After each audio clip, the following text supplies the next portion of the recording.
මෙන්න බලන්න තමයි 2017 විභාගේ තියෙනවා මෙන්න මේකේ ප්‍රශ්නයක් මොකක්ද?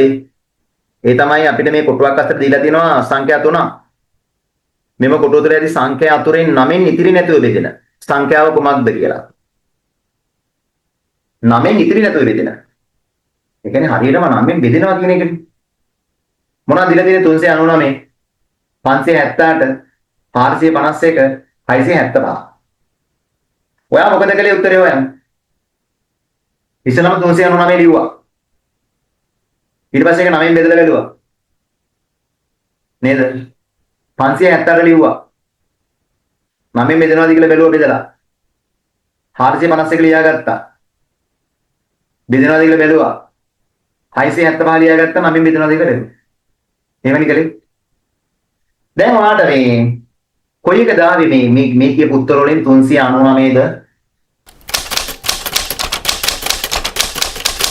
675 කියන සංඛ්‍යාවද ඉතිරි නැතුව 9න් බෙදුනේ. කියන බලන්න කොයි එකද ඉතිරි නැතුව 9න් බෙදුනේ මේ සංඛ්‍යා හතරෙන්. ඉක්මනට උත්තරයක් ඕනේ. 451. 451. 451. වෙන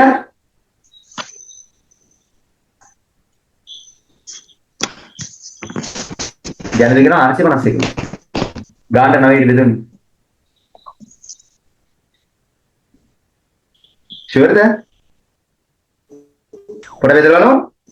දැන් ජන දෙකන 451 කියලා.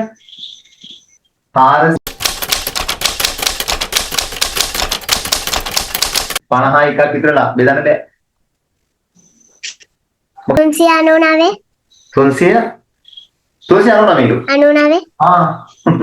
ඔක්කොම ටික කියයි වගේ. 399. බලමු 399.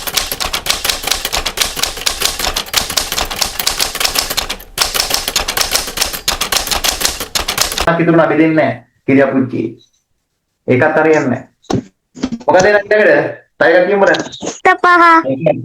හරි බලමු. 675 කියලා. 675. ඒක නෑ.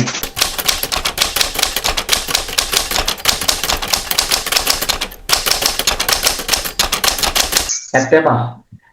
මේක දේශිකාවක් කියම නැද්ද මේ විදිහේ? දැන් ඔයාලා මේ ඔක්කොම ටික බෙදලා කියන්නේ. ওই සමාන ගණන් තියෙනවා. බෙදන්න මේ පහසු ක්‍රම තියෙන ඒවා. මේකෙත් එහෙම ක්‍රමයක් තියෙනවා. මම කියා දෙන්නම්. ඔයා මෙන්න මේ සංඛ්‍යා දෙක එකතු කරලා ඉලක්කම් ටික 9යි 3යි කියලා පුතේ. 9යි 3යි 12යි 12යි 9යි කියලා. 12යි 9යි 21යි. දැන් ඔයා බලන්න 21 බෙදන්න පුළුවන්ද කියලා 9ට? 21 9ට බෙදනවද? නෑ නේද? 9 වරක් 2 18යි.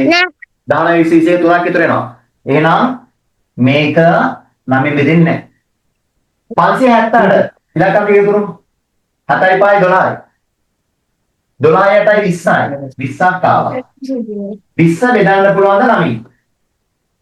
බෑ. නෑ. 9 වරක් 2 18යි දෙකක් ඉතුරු වෙනවා. එහෙනම් ඒක හරියන්නේ නැහැ. දැන් 451 බලමු. 5යි 4යි 9යි 9යි 8යි 10යි. 10ක් ආවා. 10 බෙදන්න පුළුවන්ද 9යි? බෑ. එකක් ඉතුරු වෙනවා. 10ට 9 එකයි එක්වරක් 9 9 එකක් ඉතුරු වෙනවා. බලමු 675. 6යි 7යි 13යි 13යි 5යි 18යි 18ක් ආවා. 18 බෙදන්න පුළුවන්ද 9යි? පුළුවන්. කීයද?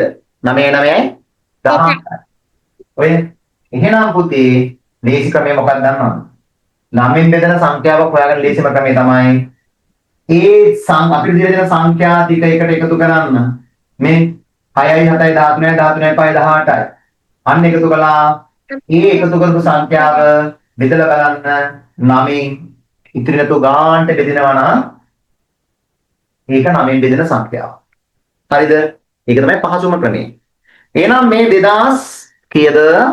2017 විභාගෙදී අපිට දීලා තිබ්බ ඉතිරි නැතුව 9න් බෙදෙන සංඛ්‍යාව කොහොමද? ඒ තමයි 675. ඔන්න ඔයාලගේ වැරදි මන් දන්නවා. දැන් ගොඩක් කට්ටිය මට කිව්වේ මේ වෙන උත්තරනේ. 675 තමයි ආ. හදන ක්‍රමය තමයි අදාළ ඉලක්කම් ටික එකතු කළා. ඒ එකතු කරපු ඉලක්කම් ටිකේ එකතුව 9න් බෙදෙනවා නම් ඒ සංඛ්‍යාවත් 9න් බෙදෙනවා. හරිනේ? මම උන බෙදලා පෙන්නවා. කෙටි ක්‍රමෙනුත් පෙන්නවා. හරි නේද? එහෙනම් ඊළඟ ප්‍රශ්නෙට යමු.